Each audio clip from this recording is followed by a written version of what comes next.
thank Anup Mehta ji, the is here, Kirit Bhansali ji, Mehul Bhai, who is our homegrown Giants member. I would like to thank Ashish Mishra ji, हमारे भार्गव भाई, विश्वास जी, आशीष जी, और सर्वप्रथम धन्यवाद हमारे MOS finance, जो वापस एक उदाहरण है राजनीति में, कराड़ जी, क्योंकि जो काम उन्होंने किया है औरंगाबाद में, वो एक सरलता के साथ लोगों के साथ संपर्क रखना, तो जोरदार तालियां उनके लिए। आज का ये जो सेशन है बहुत ही महत्वपूर्ण है, क्योंकि मुंबई जानती है कि 20 तारीख को हमें वोट करना है, सोच समझ के बटन दबाना है, लेकिन सभी को बाहर आना है। हम ज्यादा भाषण न देते हुए चाहेंगे कि आप आपकी मन की बात करें। I would request Nitin Gadkari ji to give his opening remarks, post which we are going to have a very interactive question and answers. Ask whatever you want, unfiltered, and our Honorable Minister will answer unfiltered in his candid style. So thank you all for being here. And in the run-up to the election, this is the last meeting of Vishesh Sampark in Mumbai. So thank you all, and thank you to the diamond industry for coming in such large numbers and showing true Mumbai spirit. Thank you. मैं जोरदार तालियों के साथ भारत माता की, भारत माता की। आदरणीय गडकरी साहब पधारेंगे।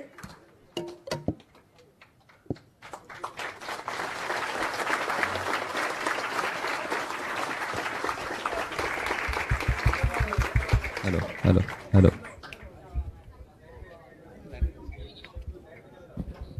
पार्लियामेंट में मेरे सहयोगी भागवत कराड़ जी, इस कार्यक्रम की आयोजक NC शाइना जी, विश्वास पाठक, आशीष देशमुख, आशीष मिश्रा जी, अनूप जी मेहता, किरीट भाई बंसाली जी, प्रवीण भाई काकड़िया, भार्गव पटेल, मेहुल शाह, गिरीश शाह, सभी सम्माननीय अतिथिगण और उपस्थित भाई और बहनों, वैसे जो विषय जिसकी चर्चा बाहर ज़्यादा नहीं कर सकते, वो आपको आसानी से समझ सकता है, उसकी करना ही उचित होगा। 47 को जब हमें स्वाधीनता मिली, थोड़ा उस जमाने में जाइए, तब कैसी बातें होती थी, क्या सोचते थे, क्या इकोनॉमिक मॉडल था। उस समय हमारे देश में 3 विचारधारा बहुत ताकतवान थी। एक तो कम्युनिस्ट विचारधारा थी, CPM और CPI। मुंबई में भी बहुत जोर था। श्रीपाद अमृत डांगे, रोजा देशपांडे, काफ़ी बड़े बड़े लोग यहाँ से लड़ते थे, अहिल्या रांगणेकर। CPM और CPI वाले ये कहते थे कि वर्ग विग्रह की सिद्धांतों पर उनका विश्वास था, और सोशो इकोनॉमिक प्रॉब्लम की तरफ देखते हुए कहते थे कि जो जिनके पास पैसा जाता है वो शोषण करते हैं, और वो वर्ग विग्रह की बात करते थे, और दोनों घटकों के बीच में संघर्ष की भूमिका लेते थे।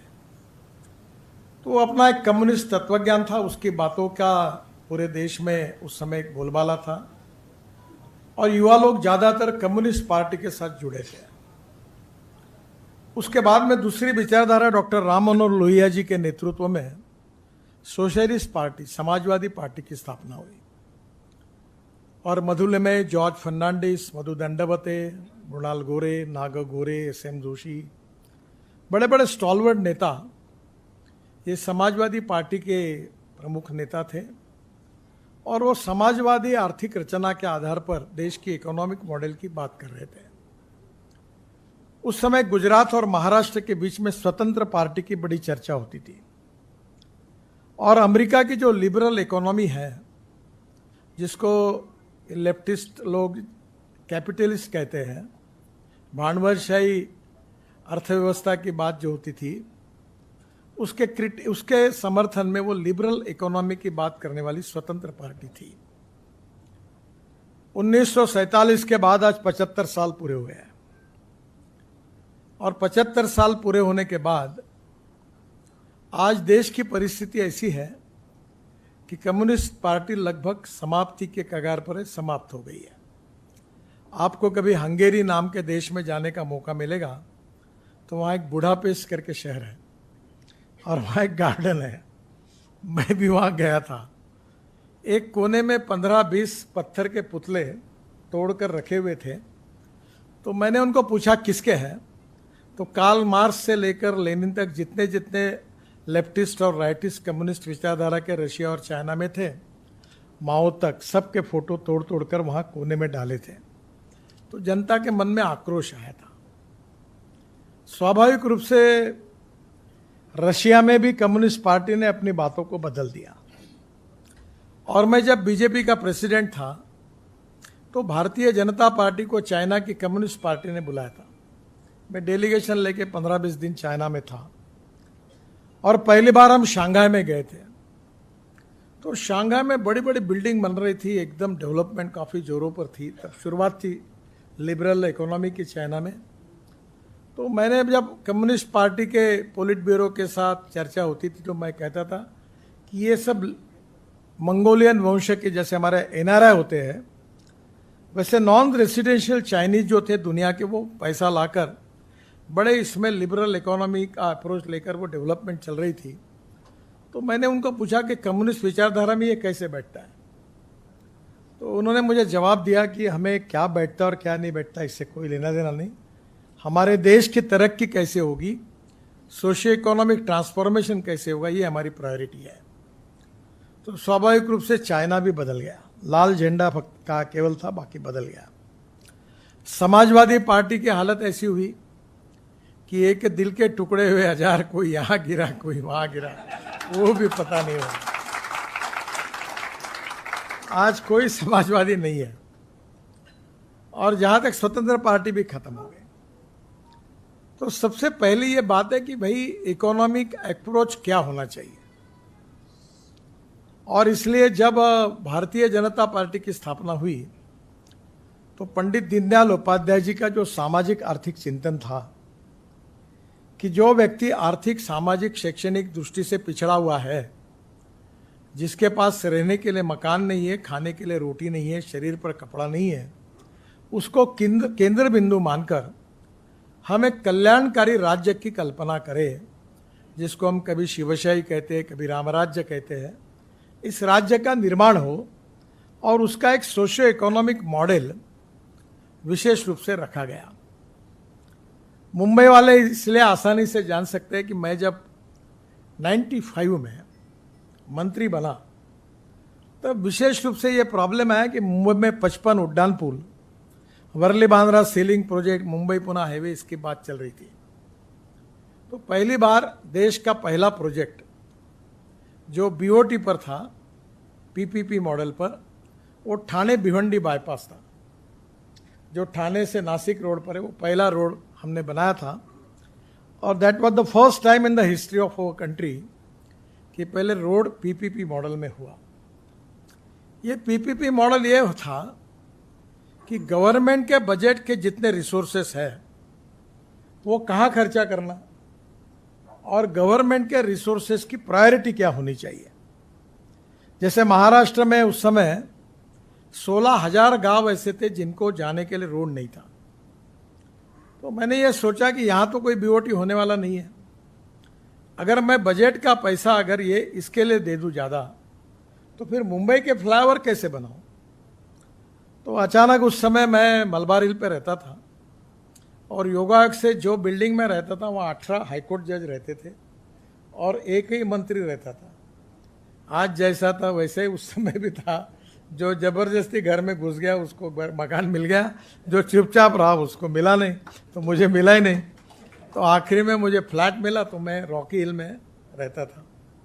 तो 18-19 जज रहते थे और एक दिन 2-3 महीने के बाद मेरे मन में आया कि भाई गवर्नमेंट से फर्नीचर मिलता था, फ्रिज मिलता था, तो कलर टीवी उस समय मुझे लेना था। तो मैंने हमारे पीडब्ल्यूडी को कहा कि जो मेरा बजट है उसमें मुझे कलर टीवी दे दिया। तो उसने कहा कि ये सर मैं आपको बता देता हूँ, आने में कोई अड़चन नहीं, मैं ला दूंगा, पर ये नियम में नहीं बैठता। तो मैंने बोला ये जितने हाईकोर्ट जज है इनके घर पे सब टीवी लगाए तो कौन से नियम में बैठे हैं? उन्होंने बोला आप पूछिए मत, पर वो नियम में नहीं बैठता, वो हमने फर्नीचर दिखाया करके फिर लाके लगाया। तो बोला आप मत लगाइए। फिर 2 दिन के बाद मैं एक टीवी शॉप पर गया और मैंने कहा मुझे टीवी खरीदना है। टीवी खरीदने की बात जब की तो टीवी वालों ने मुझे बताने के बाद मैंने कहा कि मुझे इंस्टॉलमेंट पर चाहिए। तो उसने मुझे कहा, उसको तब तक पता चला कि मैं मंत्री हूँ, तो उसने कहा ये पीसेस अच्छे नहीं हैं, अच्छा पीस आने के बाद मैं तुरंत आपके घर भिजवा देता हूँ। वो दिन कभी आया ही नहीं क्योंकि उसको लगा कि मंत्री को इंस्टॉलमेंट देने के बाद पैसा आएगा कि नहीं आएगा। तो टीवी तो नहीं आया, पर मेरे मन में आइडिया क्लिक हुई कि जब फ्लैट और टीवी अगर इंस्टॉलमेंट पे मिल सकता है तो ब्रिज, टनल और रोड क्यों नहीं मिल सकता। और उसी के आधार पर एक पॉलिसी बनी। देश पांडे करके हमारे सेक्रेटरी बहुत ईमानदार थे और उन्होंने बहुत ही स्ट्रिक्ट पॉलिसी बनाई। 2-3 बार टेंडर निकले, कोई आया नहीं। और जब कोई आया नहीं तो मैंने, याद है, देश पांडे जी को बुलाया, तांबे अभी भी है यहाँ, वर्ली में ही रहते, दोनों को बुलाया। तो मैंने कहा आपकी एक बात मेरे समझ में नहीं आ रही। बोले क्या हुआ साहब? मैंने बोला आपने लड़की की शादी करनी है और आपने लिस्ट दी कि इनके घर में 400 एकड़ खेती चाहिए, 5 मकान चाहिए, 5 मर्सिडीज गाड़ियाँ चाहिए। लिस्ट तो अच्छी बनाई आपने, पर यहाँ तो रिक्शे वाला भी तैयार नहीं, ऑटो रिक्शा वाला भी तैयार नहीं, और तुम लिस्ट बढ़ाते जा रहे हो, कोई आ ही नहीं रहा। तो मैंने कहा मैं ये पॉलिसी बनाता हूँ, और मैंने एक लिबरल पॉलिसी बनाई और पहली बार टेंडर निकला और फिर पीपीपी मॉडल पे रोड बना। मैं आपको इसलिए ये सब बात बता रहा हूँ कि आज मैं 50 लाख करोड़ रुपए के काम 10 साल में कर सका। और हमारी सरकार ने ये जो लिबरल इकोनॉमी है उसको स्वीकार की। पर अमेरिकन लिबरल इकोनॉमी और हमारे बीच में फर्क यह है कि हमारी टोटल इकोनॉमिक पॉलिसी में हमने जो सबसे गरीब है उसका विचार करते हुए गैस का सिलेंडर उज्ज्वला योजना में, सोशल वेलफेयर की जो कल्याणकारी योजना है वो खूब योजनाएं लाई, टपरी वालों को लोन दिया। मुझे याद है कि हमने पहले 3 लाख रुपए, हमने, करार साहब को पता होगा, मैं एमएसएमई का मंत्री था, तो हमने एक ट्रस्ट में हम इंश्योरेंस के लिए पैसा डिपॉजिट करते हैं और वो कंपनी फिर हमारा लोन का इंश्योरेंस करती है। तो वो अमाउंट बढ़ाकर मैंने 5 लाख कर दी, तो ताकि बैंक वाले छोटे लोगों को विदाउट गारंटी लोन दे सके। तो पहली बात तो यह है कि गरीबों के लिए बड़े प्रमाण पर अनेक योजनाओं के द्वारा हमने इतनी बड़ी बड़ी स्कीम बनाई। और दूसरा इंपॉर्टेंट काम किया, जो दे सकता है उसको लेने का काम किया। जैसे मुंबई पुणे हाईवे है, लोग बोलते हैं आपने टोल लगाया। अब मुझे बताइए कि मुंबई और पुणे से आने के लिए 8 घंटे 9 घंटे लगते थे, अब 1.25 घंटे लगते हैं। तो 8 घंटे आने में जो पेट्रोल डीजल जलता है वो 1.25 घंटे में कम चल सकता है, समय भी बचता है। तो ये बिल्कुल सही है कि भाई सबको फुकट में चाहिए। अब ये हॉल में अगर मीटिंग करेंगे तो एसी का बिल आएगा, लाइट का बिल आएगा। फुकट ऑप्शन था, धूप थी पर तो पहली बार है कि if you want good services you have to pay for it. ये दुनिया में है। तो हमने इसी का उपयोग करके 55 फ्लाईओवर, मुंबई पुणे हाईवे, वर्ली बांद्रा, इसका मॉडल बनाया। और अभी तो ऐसी स्थिति है कि बाद में हमारी सरकार आने के बाद हमने उसको नीति के रूप में स्वीकार किया। आपको ताज्जुब होगा कि मैं शिपिंग का मंत्री था और हमने 16 लाख करोड़ रुपए की सागरमाला योजना बनाई। और मेरे डिपार्टमेंट का बजट कितने रुपए का था? 800 करोड़ का। और योजना बनी कितने रुपए की? 16 लाख करोड़ की। और अभी तक काम कितने पूरे हुए? 12.5 लाख करोड़ के पूरे हुए।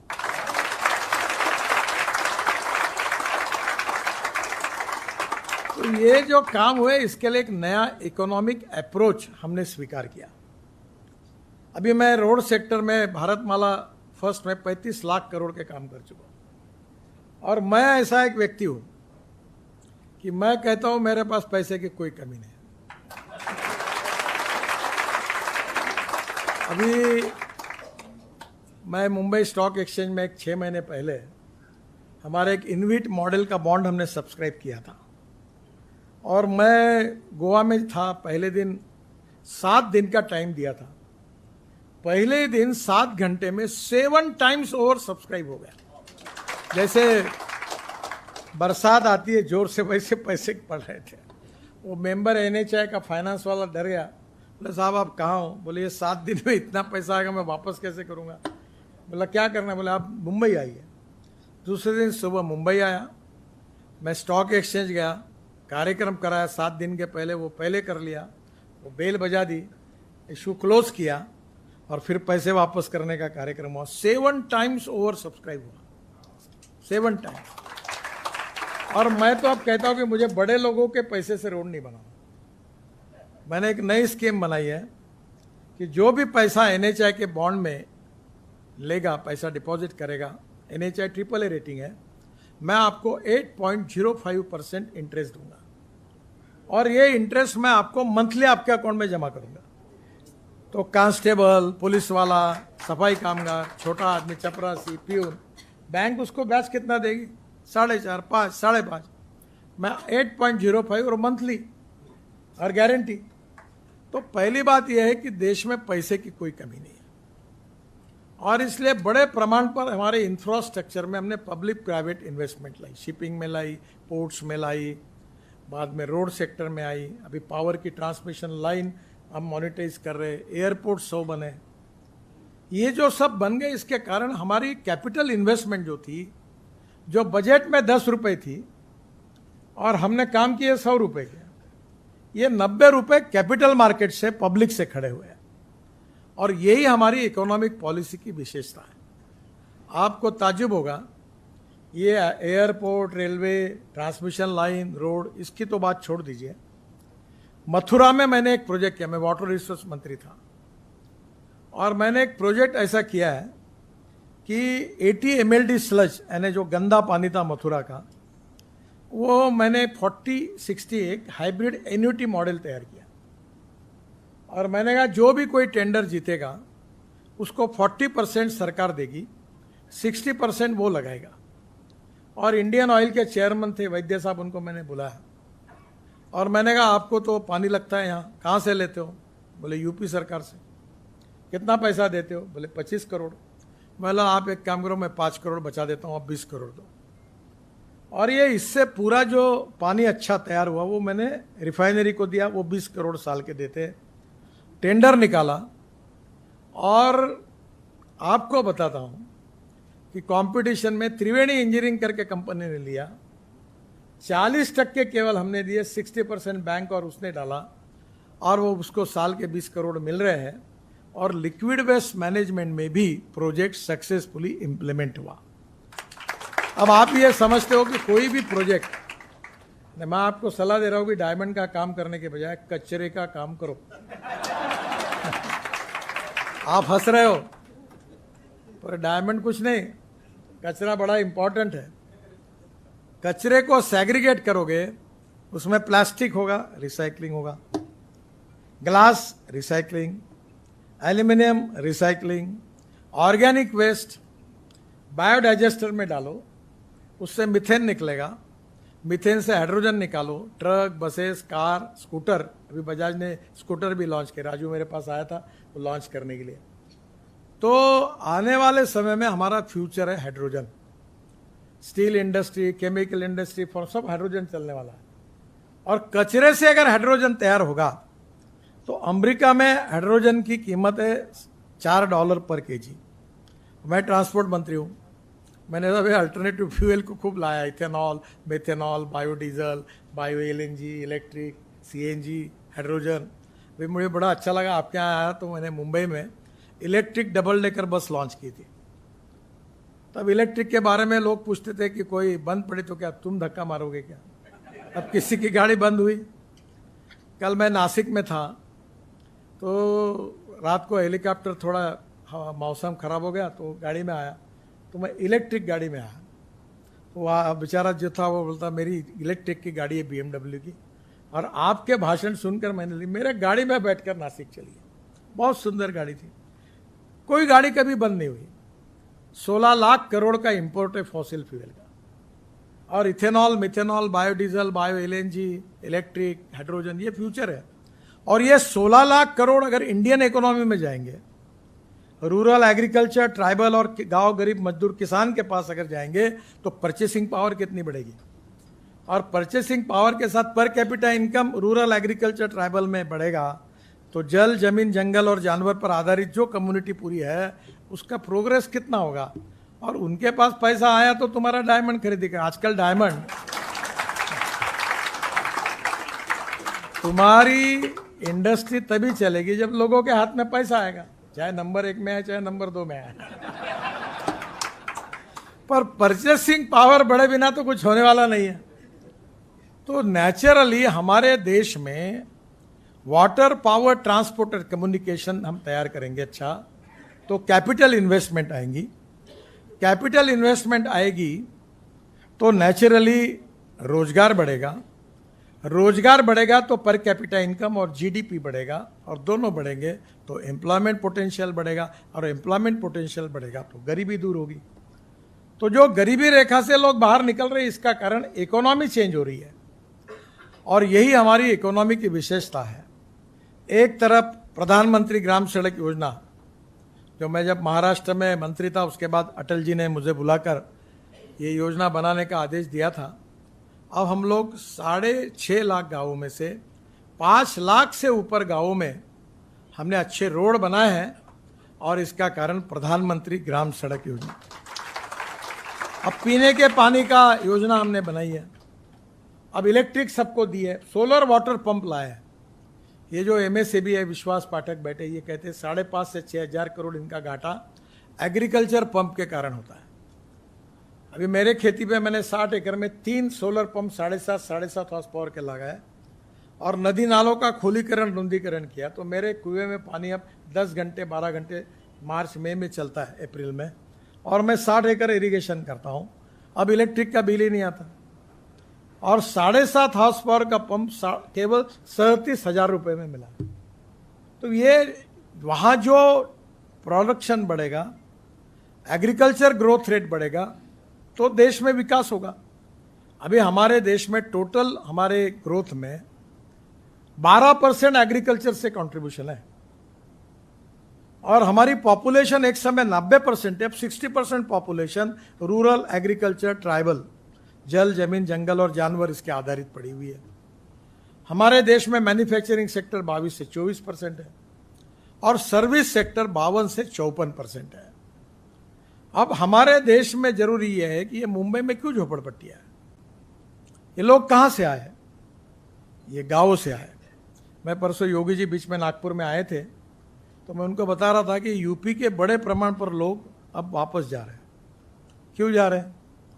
क्योंकि यूपी में रोजगार के अवसर पैदा हो रहे हैं, रोड अच्छे बन गए, एयरपोर्ट बन रहे हैं, इंडस्ट्री आ रही, ट्रेड बिजनेस बढ़ रहा है, बड़े बड़े उद्योगपति इन्वेस्टमेंट कर रहे हैं, तो लोग मुंबई छोड़कर यूपी के लिए तरफ से। एक सर मैं जब बचपन में मेरे बहन के पास मुंबई में आता था, तो वो चेंबूर में रहती थी, तो सुबह सब्जी लेने के लिए जाते तो लुंगी पहने हुए खूब लोग दिखते थे। एक्चुअली उस समय ईशान्य मुंबई से कृष्ण मेनन चुनाव जीतते थे।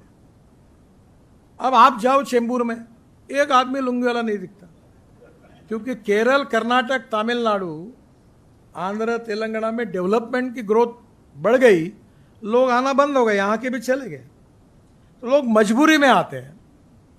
जो गांव से लोग मुंबई में आए हैं वो मजबूरी से आए हैं।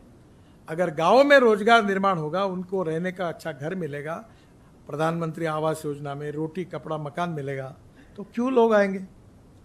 और इसलिए आज एक तरफ जो सोशली, इकोनॉमिकली, एजुकेशनली बैकवर्ड है, उनके लिए गवर्नमेंट से रोजगार तैयार करना, स्किल डेवलपमेंट, एजुकेशन, हजारों योजना बनाई है कि वो अपने पैरों पर कैसे हो रहे। एजुकेशन में 1000 यूनिवर्सिटी प्राइवेट यूनिवर्सिटी बन गई है। आप सरकारी यूनिवर्सिटी की बात छोड़ दो, अब सब जगह बन रही। मैंने तो आपको एक डायमंड वालों ने भी अपनी यूनिवर्सिटी बनानी चाहिए कि डिजाइनिंग और प्रोसेसिंग इसमें वर्ल्ड स्टैंडर्ड के लिए आप अगर बनाएंगे तो आपका सेक्टर बढ़ जाएगा। अभी एमएसएमई का मैं मंत्री था तो अलग अलग जूते चप्पल थे, वो कुछ महिलाएं उन्होंने काम शुरू किया, 1000 1200 करोड़ का उनका टर्नओवर हो गया, क्योंकि डिजाइनिंग के कारण हुआ। तो आने वाले समय में वर्ल्ड लेवल पर पहुंचने के लिए नॉलेज ये सबसे बड़ी ताकत है। Innovation, entrepreneurship, science, technology, research, skill and successful practices, we name it as knowledge and conversion of knowledge into wealth is the future. और दूसरी बात मैं उसके साथ जोड़ता हूं, no material is waste and no person is waste. It is depending upon appropriate vision, it is depending upon appropriate technology that you can convert waste into wealth। और आज इतने प्रमाण में ये जो सर्कुलेशन इकोनॉमी है इसको हमने बढ़ावा दिया है। जो दिल्ली में पोल्यूशन होता है ना, ये परली से होता है, राइस स्ट्रॉ।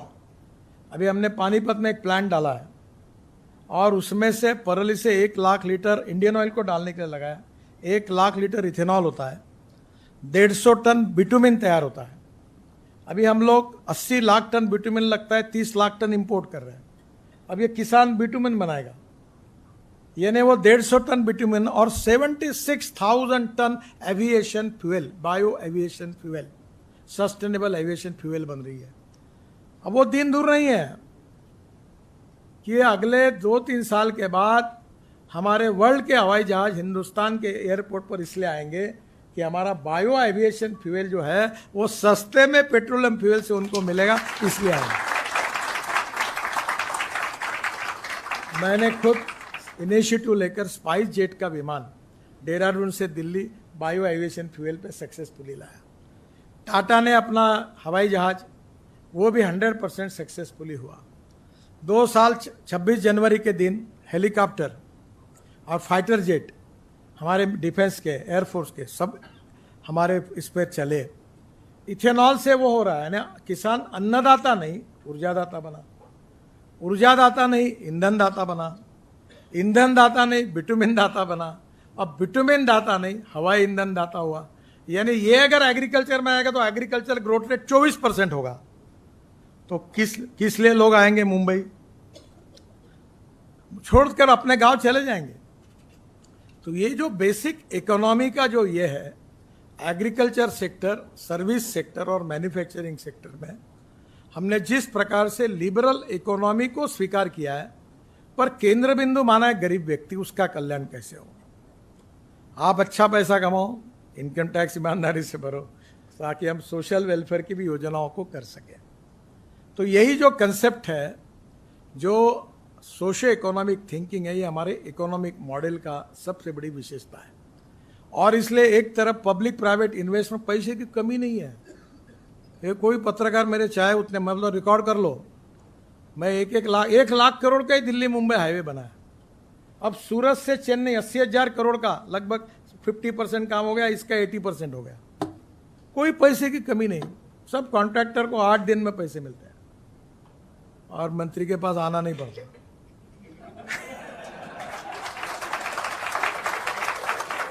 मैं 50 लाख करोड़ के काम कर चुका हूं। आपको एक भी कॉन्ट्रैक्टर, कभी आपके भी पहचान के होंगे, कोई डायमंड वाले भी होंगे उधर पैसे लगाने वाले, किसी को आना नहीं पड़ता।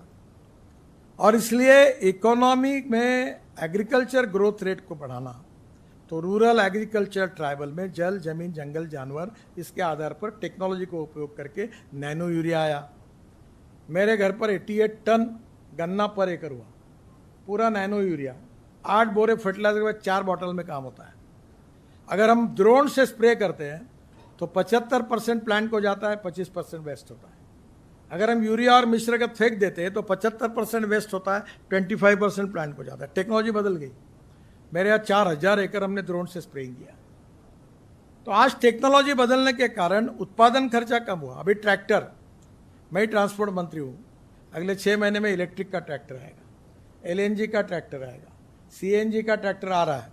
अब ये ट्रैक्टर वाले मेरे पास आए, बोले यूरो 6 के इमिशन नॉर्म्स मत लगाओ, अगर ये लगेंगे तो 1 लाख रुपए से ट्रैक्टर महंगा होगा, साहब ऐसा मत करिए। मतलब मेरी एक कंडीशन है। बोले क्या है?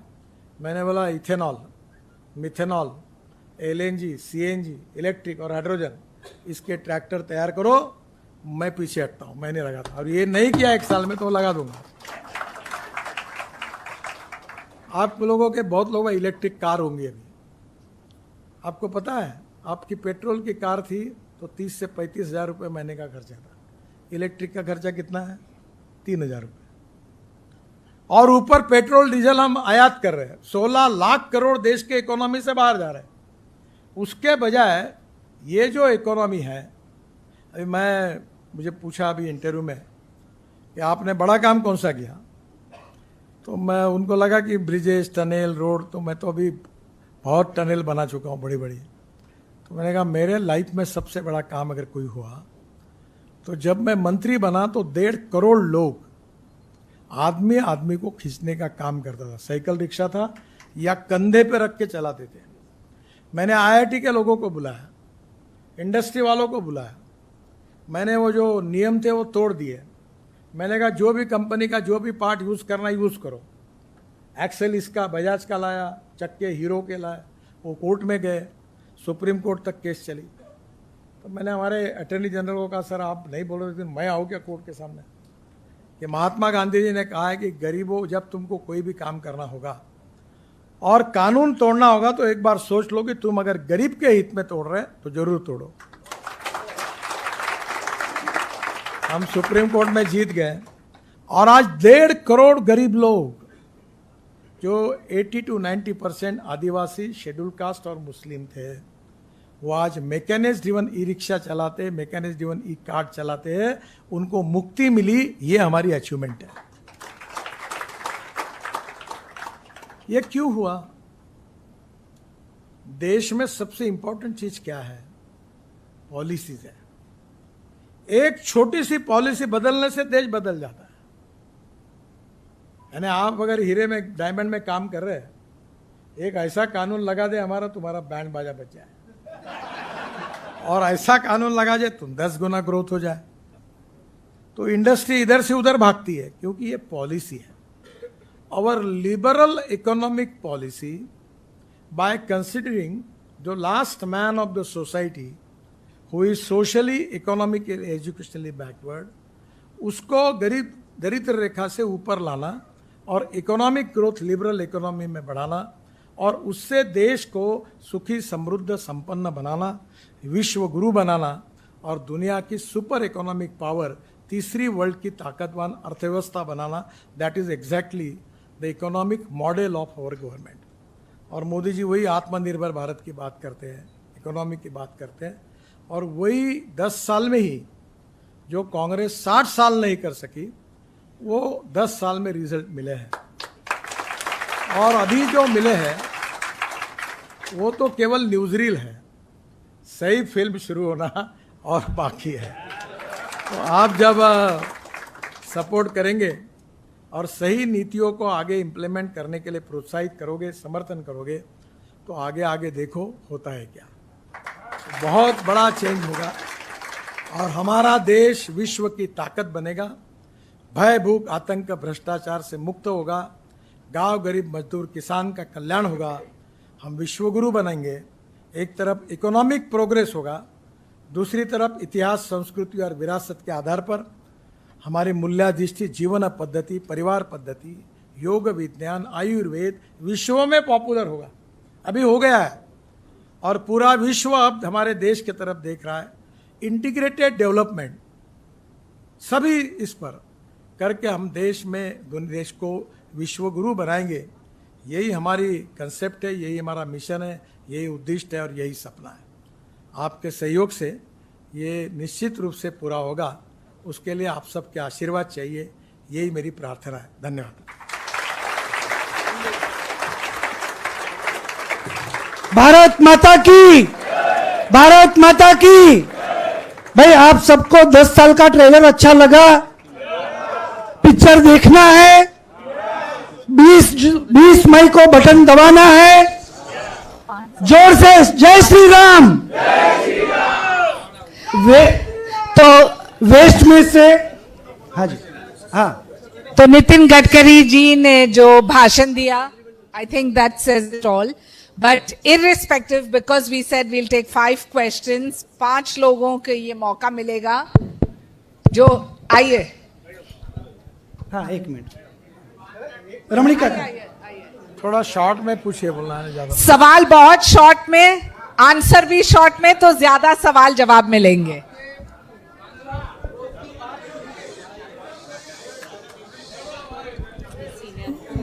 थोड़ा शांत रहिए प्लीज। भाई आप आके बैठ सकते हैं। आवाज नहीं करो। हेलो हेलो, हाँ अभी आ रहा। आपकी ग्रोथ की बात सुन के जो समझदार हैं उनको तो बहुत अच्छा लगता है और आपके साथ ही रहेंगे, लेकिन आज परिस्थिति ऐसी है कि जो कैंडिडेट पसंद करना है वो भी जाति के आधार पर पसंद करते हैं, और सब गिनती होती है कि ये जाति के इतने लोग हैं, ये जाति के इतने लोग हैं, तो विकास की बात तो बहुत लोग करते नहीं हैं, और मेजोरिटी उन लोगों की है जो विकास की बात नहीं समझते हैं। तो इसी परिस्थिति में अपने को आगे आना और देश को बढ़ाना बहुत कठिन बात है, तो इसको आप कैसे सॉल्व करते हैं? देखिए, मैं भी लोकसभा का चुनाव लड़ा हूं, और मैं जिस सीट से लड़ता हूं वो बीजेपी के लिए कभी अच्छी सीट नहीं थी। वहां बार बार कांग्रेस जीतती थी। पर मैं एक बात पक्की है कि मैं लोगों को यही कहता हूं कि जो मेरा, there are two type of politicians and politics. One is politics of convenience and second is politics of conviction. तो मैं कहता हूं मैं पॉलिटिक्स ऑफ कन्विक्शन के स्कूल का विद्यार्थी हूं। और आपने शायद सुना होगा, मालूम नहीं मुझे, हमारे यहाँ 40% दलित और मुस्लिम है। तो मैंने कहा, लोगों को पब्लिकली कहा, ऐसे अंदर में नहीं कहा, और मैं वैसा अनुकरण पिछले 40 साल से करता हूं। क्योंकि बीजेपी ने हमको जातीयवाद नहीं सिखाया, ये सिखाया कि आदमी उसकी जात, पंथ, धर्म, भाषा से बड़ा नहीं होता, उसके गुणों से। तो मैंने पब्लिकली कहा कि जो करेगा जात की बात, उसको कस के पड़ेगी लात। और आपको ताज्जुब होगा कि मुझे ऑल रिलीजन, ऑल पार्टी का सपोर्ट मिला, मैं अच्छे मार्जिन से चुनाव जीतूंगा। धीरे धीरे ये जो समाज में जो लोग अपने कार्य पे और कर्तृत्व पे चुन कर नहीं आते, वो जात पात, धर्म, पंथ की बात करते हैं। इसका एक ही उपाय है कि हमको लोगों को एजुकेट करना पड़ेगा, समझाना होगा। लोग समझेंगे तो फिर ये अड़चन नहीं आएगी। बहुत बहुत धन्यवाद। दूसरा क्वेश्चन। 1 मिनट, मैं कर नेक्स्ट क्वेश्चन। Thank you. नमस्ते Gadkari sir. Hello hello hello hello hello sir, यहाँ से सर। नमस्ते यस सर। सर, आपने अभी बात किया, आपका विजन बहुत बड़ा है। हम आपके, पहले आपका परिचय दो। यस सर, मेरा नाम विजय है, मैं मुंबई से हूँ, मलाड से, डायमंड मार्केट में मेरा काम कर रहा हूँ। सर, आपने आपका विजन जो बताया, हम लोग सारे यहाँ जो आपको दिख रहे हैं ना, उसके ब्लड में भी बीजेपी है। तो और आपका जो तुम्हारा ब्लड थोड़ा बाकी जगह डोनेट करो। तो आपने मुंबई को कोस्टल रोड दिया, मेट्रो दिया, सब चीज दिया है। हम फ्यूचर विजन देख रहे हैं। मैंने अनूप भाई से 2 दिन पहले ही बात किया था यहाँ सभा में। यहाँ के पब्लिक जो भी बैठी है, कोई नरीमान पॉइंट से अगर दहीसर जाना है तो सर 2 से 3 घंटा लग जाता है। दहीसर से अगर नरीमान पॉइंट जाना है तो भी 4 से 5 घंटा होता है। और हाईवे पे जो ट्रक है, वो ट्रक काफी डिस्टर्ब कर रहे हैं सबको। उसके लिए आप एक पॉलिसी बना दो, बस। आपने बोला है देखिए, और यहाँ का जो प्रॉपर क्वेश्चन है, वो सिर्फ डायमंड मार्केट का, यहाँ से स्टेशन आने जाने का बहुत बड़ा प्रॉब्लम है। Station, Bandra station. धन्यवाद। देखिए, पहली बात तो ऐसी है कि दिल्ली मुंबई हाईवे अब 80% पूरा हुआ है, और मेरी इच्छा थी कि दिल्ली मुंबई हाईवे को मैं नरीमन तक लेके जाऊं। अब वो महाराष्ट्र सरकार ने अब कोस्टल रोड बनाकर यहां से विरार तक लेके गए हैं, और मैं अब दिल्ली मुंबई हाईवे को विरार तक जोड़ने के लिए मैंने भी प्लान तैयार किया है। हमारा हाईवे जा रहा है JNPT, भिवंडी के वहां से डायरेक्ट, जो समृद्धि महामार्ग को भी कनेक्ट होता है और वहां से आगे जाता है, मुंबई नासिक को भी कनेक्ट होता है। तो एक तो पहली बात तो मुंबई में इससे बहुत परिणाम आएगा। दूसरी इंपॉर्टेंट चीज़ है, मुझे मुंबई आते हुए एक बड़ी गलती मेरी उसका एहसास होता है। अभी मैंने नागपुर में एक प्रयोग किया, एक ही पिलर पर नीचे में रोड, ऊपर में फ्लाईओवर, उसके ऊपर में मेट्रो। अभी मैं चेन्नई में चेन्नई पोर्ट से रोड बना रहा हूँ 12,000 करोड़ का फ्लाईओवर, नीचे में रोड, ऊपर में फ्लाईओवर, उसके ऊपर में फ्लाईओवर, उसके ऊपर में मेट्रो, एक ही पिलर पर, पैसा भी बचता है। अभी पूना में मैं 3 रोड पर ऐसे 50,000 करोड़ के ऐसे 3 टायर फ्लाईओवर बना रहा हूँ। अब मैं उस समय मुंबई में यही फ्लाईओवर बनते और मेट्रो बनती, और एक ही पिलर पर उतना ही बड़ा रोड, उसके ऊपर में मेट्रो, तो शायद पैसे भी बचते हजारों करोड़ और काम भी होता, पर उस समय वो रह गया। अब मुंबई में समुद्र में काफ़ी इकोलॉजी एंड एनवायरनमेंट के भी कानून है, फिर भी ये सब अटल सेतु बन गया। अब मैं ये जो चेन पिटी से रोड आता है ना पनवेल, 1200 करोड़ का तो पनवेल जंक्शन केवल बना रहा हूँ, और अब पनवेल आने की जरूरत नहीं, पनवेल से डायरेक्ट चौक के तरफ जो माथेरान में मुंबई पुणे जो पुराना रोड है उसको वो रोड जुड़ेगा, तो ये पनवेल ही आएगा नहीं। और अटल सेतु के कारण काफ़ी बड़े प्रमाण पर राहत मिली है। यहाँ भी आपके यहाँ जो फ्लाईओवर बन रहे हैं उसके कनेक्टिव में, पर एक बात इम्पॉर्टेंट है, ऐसा कहा जाता है इकोनॉमी में कि जितनी नई नोटा छपी जाती है उतनी फटी नोट मार्केट में आती ज़्यादा आती है। अब ये हिंदुस्तान में एक इनहेरेंट एक्सपर्टाइज है ऑटोमोबाइल नंबर बढ़ाने का और पॉपुलेशन बढ़ाने का, और रात दिन लोग इसके ऊपर बहुत मेहनत करते हैं। अगर इसी प्रकार से मुंबई बढ़ती जाएगी और तीनों बाजू में समुद्र है तो कहीं ना कहीं मर्यादा आएगी। तो somewhere we need to plan कि भाई इसको भी थोड़ा कहीं ना कहीं सोचना होगा। बहुत सारे सवाल है, तो संक्षेप में आपका परिचय, सवाल और सर का जवाब। नमस्ते Gadkari sir, my self Nikesh Shah, sparkling star. मैंने 2022 में ये इको फ्रेंडली डायमंड अपनाया है आपकी गवर्नमेंट की पॉलिसी से देखकर। सर आपसे मैं आपके कम से कम 100 इंटरव्यू देखे होंगे, हर इंटरव्यू में आपकी सब बातें अच्छी है, लेकिन आप एक ही चीज़ पर रोते अगर रिपोर्टर सवाल करता है, एक्सीडेंट्स। इसके लिए हमेशा आपके मन में दुख होता है। सर इसके लिए हम जब भी हाईवे पे जाते, हम फॉरेन घूमते, सब जगह जाते, सर एक राइट साइड का रूल है कि ट्रक वाले राइट साइड में ट्रक न चलाए, वहाँ पे लोग एक पोल लगाते हैं साइड में। सर ये आपका हमेशा मैं दुख देखता हूँ, हर रिपोर्टर पूछता है आपका सबसे दुखी काम जो आपने नहीं किया वो क्या है, तो एक्सीडेंट नहीं कम कर सकते। सर ये राइट साइड में जो ट्रक चलाते हैं ये नियम आप कुछ बदलिए तो मेरे हिसाब से। आपके जानकारी ले, तो ये नियम है अच्छा कि उन्होंने लास्ट प्रॉब्लम आपको बताता हूँ, रोड इंजीनियरिंग ऑटोमोबाइल इंजीनियरिंग में सुधार हो गया। प्रॉब्लम यह आया है कि human behaviour is the basic problem. Lal signal होगा तो रुकना चाहिए, ड्राइविंग लाइसेंस टेस्ट दे के निकालना चाहिए, हेलमेट पहनना चाहिए, जाते समय अगर यहाँ रेड सिग्नल लगा तो रुकना चाहिए। तो ये जो पब्लिक अवेयरनेस है, यहाँ लोग अभी जाएंगे मेन रोड पर डायरेक्ट क्रॉस करते, ऊपर में चढ़ते, रेलिंग के ऊपर और फिर जाते। जब तक ह्यूमन बिहेवियर नहीं बदलेगा तब तक होगा नहीं, और इसके लिए बहुत बड़ी मूवमेंट करनी पड़ेगी। अब हमने ऑटोमोबाइल इंजीनियरिंग में सुधार किया, रोड इंजीनियरिंग में काफ़ी सुधार किया, रोड अच्छे बन गए। अभी एजुकेशन इन्फोर्समेंट में कानून कड़ा कर दिया, नया कानून बनाया, पर लोगों का माइंड सेटअप, ह्यूमन बिहेवियर बदलने में आप भी सहयोग करिए, ये बदलेगा तो ही परिणाम। संक्षेप में सर।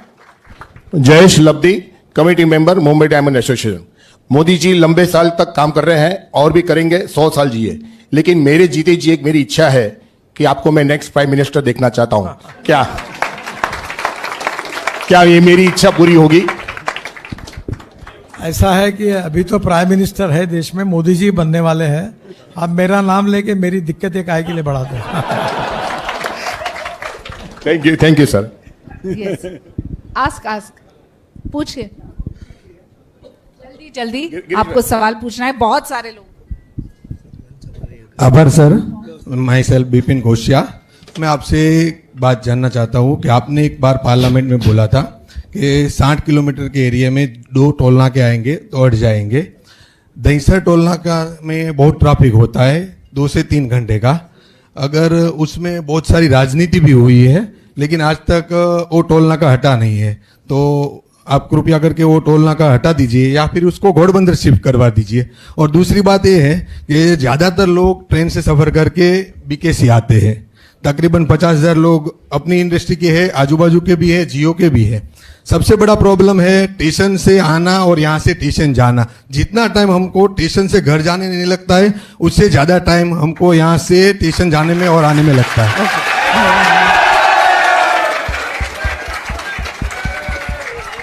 ओके मुझे आपकी समस्या ध्यान में आई।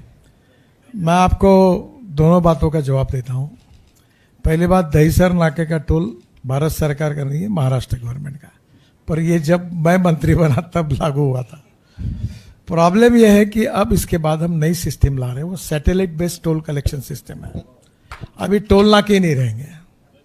तुम्हारी नंबर प्लेट पर तुम जहां से जाओगे वहां फोटो निकलेगा, जहां से निकल जाओगे वहां निकलेगा, उतना ही पैसा आपके अकाउंट से जाएगा। तो ये टोल नाके लगभग खत्म होंगे। चुनाव के बाद हम शुरू करने की कोशिश कर रहे हैं। ओके, नेक्स्ट और आप जो दूसरी बात आपने पूछी, एक मिनट शांति रखो भाई, विवेक जाड़वो। मैं आपकी बात के जवाब दे रहा हूं। एक माहूर करके माता का बहुत बड़ा मंदिर है। कल मेरे साथ विखे पाटिल थे, वो भी, उनका भी दैवत है, हमारा भी है, अशोक चौहान का भी है। तो वहाँ मुझे रोपवे या लिफ्ट बनानी थी। तो पैसा कम था, 40-50 करोड़ ही था, सीआरएफ फंड से बना रहा था। हमने एक आइडिया निकाली। हमने 6 कैप्सूल लिफ्ट लगाई, यहाँ तक आए, फिर ट्रैवलर लगाया, फिर कैप्सूल लिफ्ट लगाई और मंदिर में गए। तो हमारा काम 25 करोड़ में ही हो गया, जो 100 करोड़ का था। आपके पास एक ही है कि आजकल लोग क्या पैदल नहीं चलते, तो एक जगह लिफ्ट बनाकर 3-4 लिफ्ट बनाकर लोग बड़ी बड़ी लिफ्ट लगा ऊपर जाए और वो ट्रैवलर लगाकर डायरेक्ट चलते चलते उधर स्टेशन तक जाए। ऐसी एक नई सिस्टम यहाँ करनी पड़ेगी ताकि आप आसानी से जल्दी स्टेशन तक जा सकोगे। जब मुझे कभी मौका मिलेगा तो मैं महाराष्ट्र सरकार के योग्य व्यक्ति को ये सूचना बताऊंगा। ओके, एक और सवाल वहाँ। मेरा नाम दैरव परीख है सर। आपका बर्थडे 27 9 दिन बाद है। उसका गिफ्ट आपको 4th को मिलेगा, 4 जून को हम सब मिलके देंगे। ओके सर, मेरा बेसिक क्वेश्चन ये है, बड़े बड़े प्रोजेक्ट्स हो रहे हैं, बड़े बड़े इंफ्रास्ट्रक्चर हो रहे हैं, फ्लाईओवर्स बन रहे हैं, एवरीथिंग, पर बेसिक रूट लेवल पे देखिए, आज आम आदमी गवर्नमेंट हॉस्पिटल में जाने से डरता है, गवर्नमेंट स्कूल में बच्चों को भेजने से डरता है, इवन पुलिस स्टेशन जाने से डरता है, बीएमसी में कुछ काम हो तो उसको वहां जाने से डर लगता है, कोर्ट में जाने से डर लगता है। तो जब बेसिक चीजें जो आदमी को सबको चाहिए वो कब चेंज होगी? क्या आज आदमी government college, schools, police station या कहीं लोकल कोर्ट में जा सके? When it will change, when this environment will change? आप पहली बात तो डरिए मत। अच्छे लोग आते धीरे धीरे बदल होता है। क्या होता है कि बहुत से बार अच्छे लोग जो होते हैं वो अधिकारी, मैं मजाक में बताता था, अभी मैं 75 का प्रोडक्ट हूं। जब जयप्रकाश जी ने आंदोलन शुरू किया था तब मैं राजनीति में आया, तो मेरा नुकसान हो गया। मैं उस समय एसएससी में था, 11th में, और मेरे घर वालों की इच्छा थी कि मैं इंजीनियर बनूं। तो मेरा परसेंटेज ही 52% मिला और साइंस में 49.26% मिला। तो मेरे को इंजीनियरिंग कॉलेज में एडमिशन के लिए मैं डिस्क्वालीफाई हो गया। तो मुझे बहुत लगता था कि मैं इंजीनियर नहीं बना। अब मेरे डिपार्टमेंट में मुझे जो अवार्ड मिले 7 वर्ल्ड रिकॉर्ड हुए और मुझे अभी 9 डिलिट्स मिली, डॉक्टरेट। अभी मैं डॉक्टर नहीं लगा था क्योंकि मैं बता रहा हूँ कि मैं इंजीनियरिंग के एडमिशन के लिए डिस्क्वालीफाई हुआ हूँ, तो मैं डॉक्टर कैसे लगाऊँ। अब प्रॉब्लम क्या होता है कि हर अच्छा आदमी जो होता है, कोई एक तो पहले आईएएस ऑफिसर बनता है मेरिट वाला, जो आईएएस ऑफिसर नहीं बनता, फर्स्ट क्लास में आता है, वो कहीं ना कहीं चीफ इंजीनियर या डॉक्टर बनता है, और फर्स्ट क्लास वो बिजनेसमैन बनता है, डायमंड मार्केट में जाता है, यहाँ बहुत कमाई होती है, और आखिरी में जो 3rd क्लास में पास होता है या फेल होता है वो मंत्री बनता है। तो जब तक तुम क्वालिटेटिव चेंज नहीं करोगे, कन्विक्शन ओरिएंटेड अच्छे लोग नहीं आएंगे, तब तक सिस्टम सुधारने में समय लगेगा। धीरे धीरे अच्छे लोग आएंगे, अच्छे नेता आएंगे जो राजनीति को व्यवसाय नहीं समझेंगे, सेवा के रूप में काम करेंगे। उनकी संख्या जब बढ़ेगी तो बदल होगा। इतने सारे सवाल है, लास्ट 3-4 क्वेश्चंस।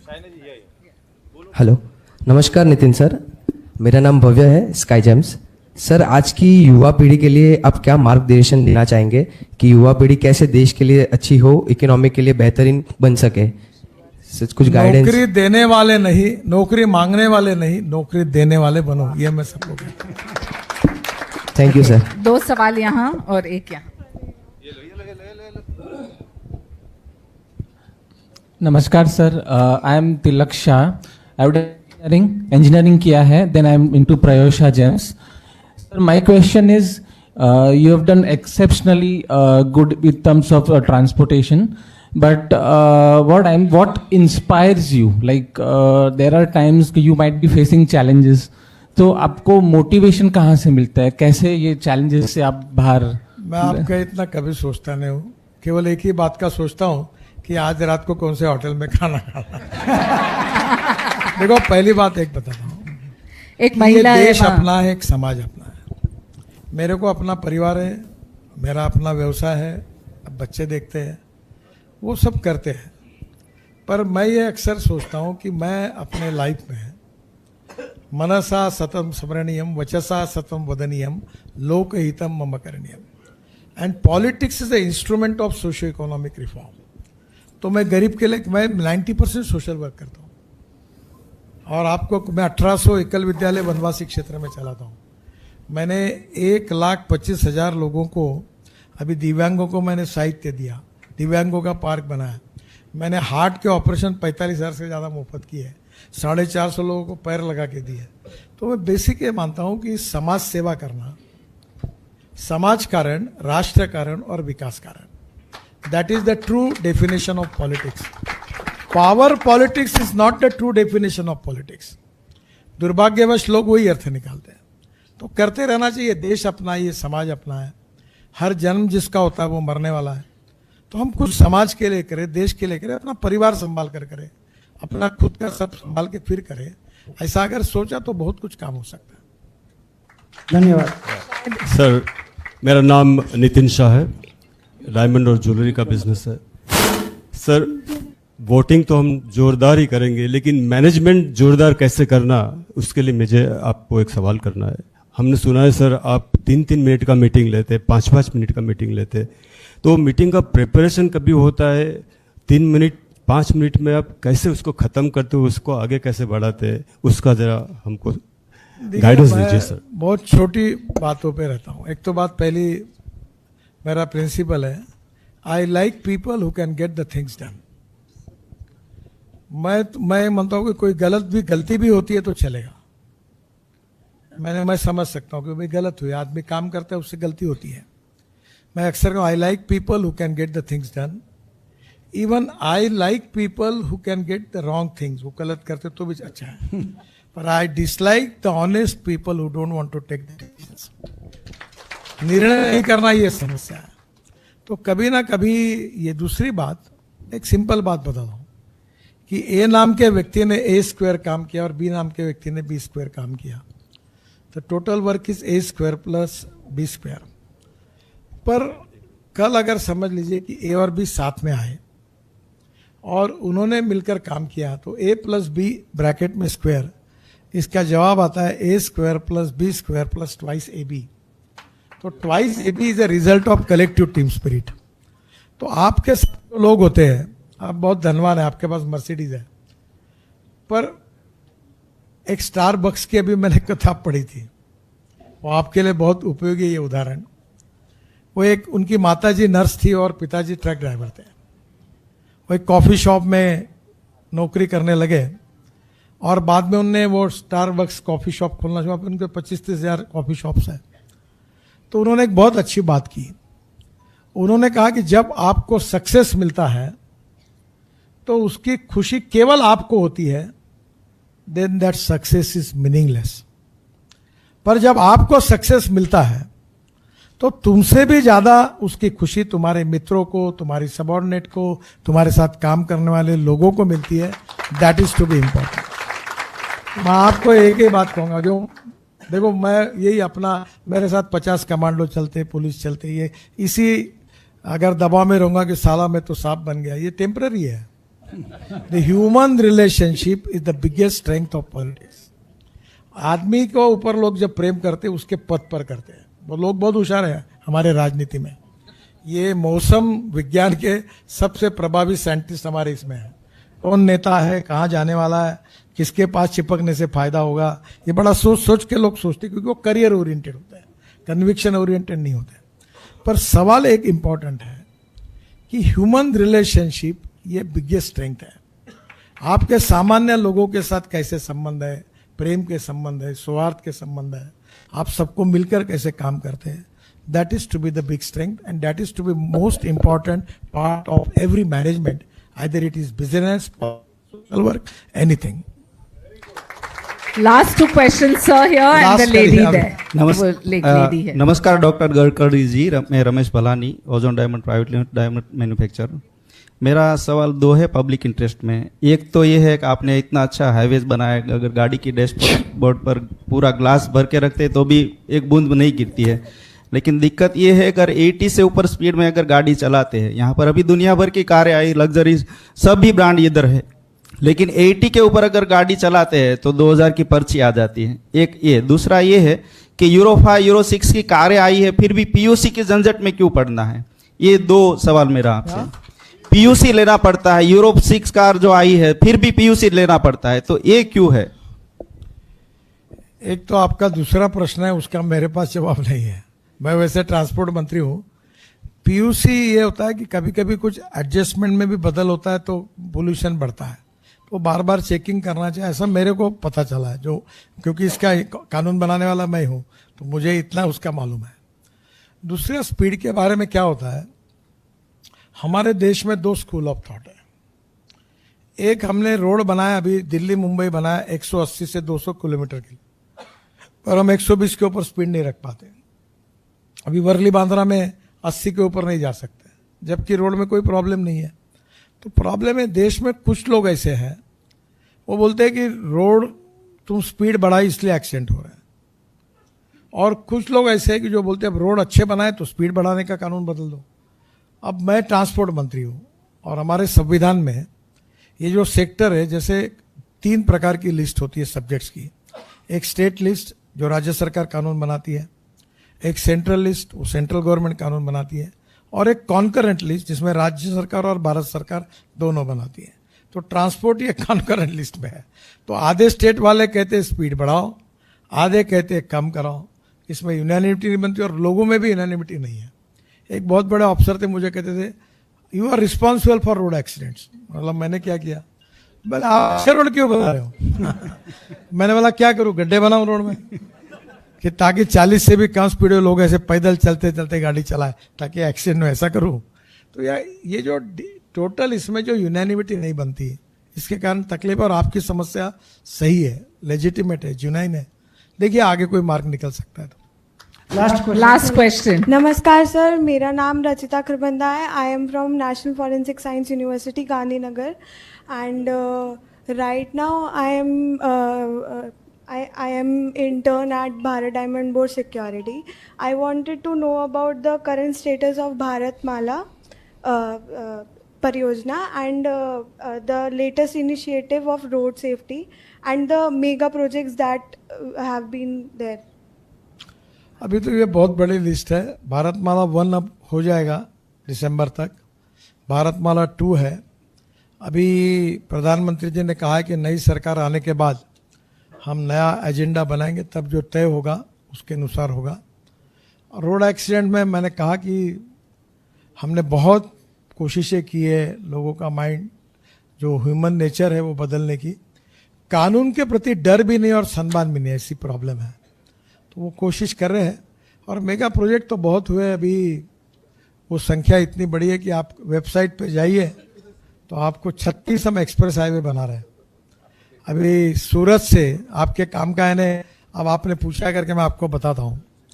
हमारे भाषणों में, ये आखिरी क्वेश्चन अभी, कश्मीर से कन्याकुमारी बोलते थे, तब हमें कोई आइडिया नहीं थी। अभी आप अगर मनाली जाओगे तो मनाली से आप रोहतांग पास जाने के लिए 3.5 घंटे लगते थे, अब 8 मिनट में पहुंच जाते हैं, 3.5 घंटे में। फिर 8 मिनट में आप बाहर आते हो तो वहां से आप लद्दाख लेह तक हम 8 टनल बना रहे, 4 बन गई, 4 का काम चालू है रोड का। और लद्दाख लेह के बाद कारगिल के नीचे आप जरूर जाइए, बहुत अच्छा एरिया है, वहाँ हम जोजिला टनल बना रहे हैं, वो आशिया की सबसे बड़ी है, 11.6 किलोमीटर, और वो 12,000 करोड़ का एस्टिमेटेड कॉस्ट था और हम उसको 5,500 करोड़ में बना रहे, पैसे बचाए हमने, उसका 80% काम पूरा हुआ। वहाँ से एक झेड़मोर टनल है, वो पूरी हो गई। वहाँ से श्रीनगर आते हैं, श्रीनगर और जम्मू के बीच में हमने 18 टनल बनाई, वो पूरी हो गई। फिर कटरा के पास एक हाईवे आता है, दिल्ली कटरा अमृतसर, वहाँ से डायरेक्ट दिल्ली आते हैं। और दिल्ली से आने के बाद हम लोग सूरत से एक नया रोड बना रहे हैं, सूरत से चेन्नई, 80,000 करोड़ का। वो सूरत से निकलता है नासिक, नासिक से अहमदनगर, अहमदनगर से सोलापुर, सोलापुर से कर्नूल, कर्नूल से चेन्नई, कन्याकुमारी, हैदराबाद, बेंगलोर, बेंगलोर, कोचीन, त्रिवेंद्रम, पूरा विशाखापट्टनम, पूरा दक्षिण के लिए वो रोड जाता है। इसका फायदा क्या होगा, 1 मिनट, जो लोग मुंबई आते हैं और मुंबई से पूना जाते हैं दक्षिण जाने के लिए उत्तर भारत से, और पूना से सोलापुर, कोल्हापुर होके फिर कर्नाटक, तमिलनाडु, केरला, आंध्र, तेलंगाना जाते हैं। अब इसके बाद सूरत से ही लोग निकल जाएंगे तो मुंबई का जो ट्रैफिक है आपका यहाँ का, वो 25-30-40% कम हो जाएगा, पोल्यूशन कम हो जाएगा। और ये जो कश्मीर से कन्याकुमारी तक जो है, ये Delhi to Chennai distance 320 kilometre कम हो जाएगा, नासिक से सोलापुर 120 किलोमीटर कम हो जाएगा। ये पूरा ग्रीन हाईवे है, इसका काम जोरों में शुरू है, दिसंबर तक काफ़ी काम हो जाएगा और दिल्ली मुंबई का भी काम पूरा हो जाएगा। तो हाईवे बनने के बाद और इलेक्ट्रिक कार आने के बाद, फिर हाइड्रोजन और इथेनॉल की फ्लेक्स इंजन की कार आने के बाद आपका पैसा काफ़ी बच जाएगा और फिर लो टूरिज्म बढ़ेगा। अभी बद्रीनाथ में 3 गुना टूरिस्ट आए हैं। वो क्यों आए? क्योंकि हमने 12,000 करोड़ के रोड बनाए, बद्रीनाथ, केदारनाथ, गंगोत्री, यमुनोत्री, 80% काम पूरा हो गया। रोड अच्छे बने, टूरिज्म बढ़ा, टूरिज्म बढ़ा, लोगों को रोजगार मिला, क्योंकि 49% ऑफ द कैपिटल इन्वेस्टमेंट रोजगार के लिए होती है और ये इंडस्ट्री, ट्रेड, बिजनेस रोड के कारण बढ़ता है। तो नेचुरली आप काफ़ी देश में सब, आप कोई भी स्टेट में जाओ, अरुणाचल, मेघालय, त्रिपुरा, कोई भी जाओ, कश्मीर, तमिलनाडु, कहीं भी जाओ, हर आपको डेवलपमेंट है। थैंक यू वेरी मच, नमस्कार। बहुत बहुत धन्यवाद। मैं किरीट भाई को कहूँगा 1-2 मिनट बैठिए। 4 जून को दिवाली मनाएंगे, उसके बाद गडकरी साहब को निवेदन करते हैं कि वापिस आपको आना है और हमारे मार्केट को इंजेक्शन देना है। किरीट भाई आभार, किरीट भाई आभार।